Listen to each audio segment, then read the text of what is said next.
Kita ke informasi selanjutnya. Pemirsa Komisi Pemberantasan Korupsi hari ini melakukan gelar perkara kasus Joko Chandra dan Jaksa Pinangki bersama dengan Bareskrim Polri dan Kejaksaan Agung. Gelar perkara dilangsungkan di gedung KPK melibatkan dua instansi yaitu Bareskrim Polri dan Kejaksaan Agung. Gelar perkara bersama Bareskrim Polri dilaksanakan lebih dulu yakni pukul 9 pagi tadi. Pihak Bareskrim menangani kasus suap penghapusan red notice atas nama Joko Chandra. Selanjutnya pukul 13.30 nanti akan dilakukan gelar perkara bersama Kejaksaan Agung. Kasus yang dibahas ialah suap pengurusan fatwa Mahkamah Agung terkait eksekusi Joko Chandra yang melibatkan Jaksa Pinangki Sirna Malasari. KPK melakukan gelar perkara ini sebagai wewenang koordinasi dan supervisi sebagaimana yang diatur dalam Undang-Undang KPK.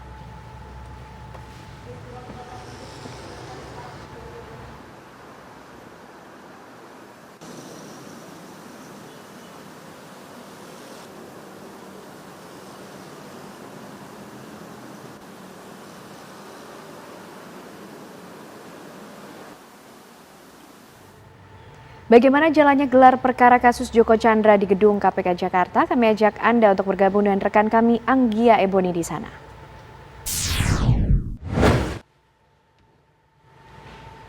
Selamat siang Eboni, tadi sudah berlangsung gelar perkara bersama dengan Bareskrim. Apa saja kemudian yang disampaikan?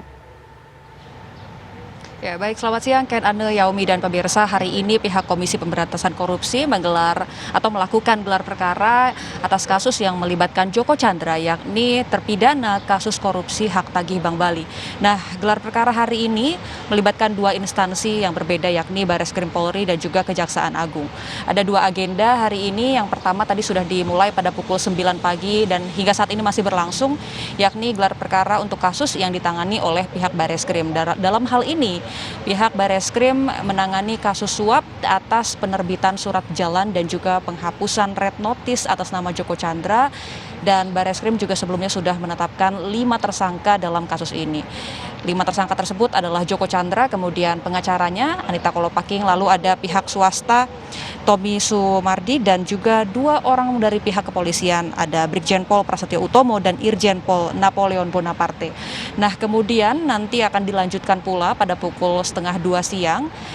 Gelar perkara untuk kasus lainnya ini akan mengundang pihak Kejaksaan Agung, dan untuk kasus ini pihak Kejaksaan Agung menangani kasus suap yang melibatkan Jaksa Pinangki Sirna Malasari.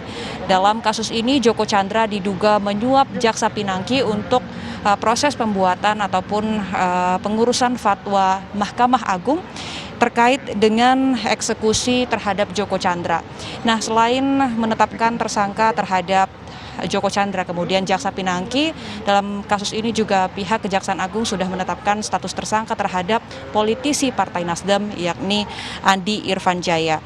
Nah, pemirsa, kami juga di sini masih menunggu di mana untuk gelar perkara yang pertama hingga saat ini masih berlangsung. Kami juga nanti belum mengetahui apakah nantinya pihak KPK akan menggelar konferensi pers, baru kemudian akan melanjutkan gelar perkara yang kedua dengan pihak Kejaksaan Agung, atau mungkin akan melakukan kedua gelar perkara ini, baru kemudian nanti di sore hari akan dilakukan konferensi pers untuk kedua gelar perkara ini. Dalam hal ini pihak KPK menyebut bahwa mereka melakukan wewenang atas koordinasi dan juga supervisi atas kasus tersebut, namun tidak menutup kemungkinan apabila nantinya pihak KPK akan menentukan sikap apakah akan mengambil alih kasus ini, di mana kita ketahui hingga saat ini pihak Bareskrim Polri dan juga Kejaksaan Agung sama-sama masing-masing masih menangani kasus yang tadi saya jelaskan.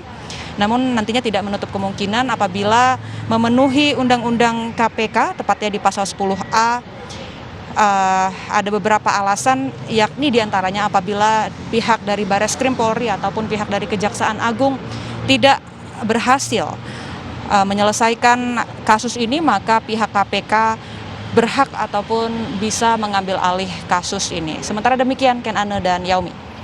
Baik, kita tunggu bersama nanti rencananya konferensi pers yang akan digelar dari gelar perkara KPK, Bareskrim dan juga Kejaksaan Agung. Terima kasih Anggia Eboni mengabarkan dari gedung KPK Jakarta.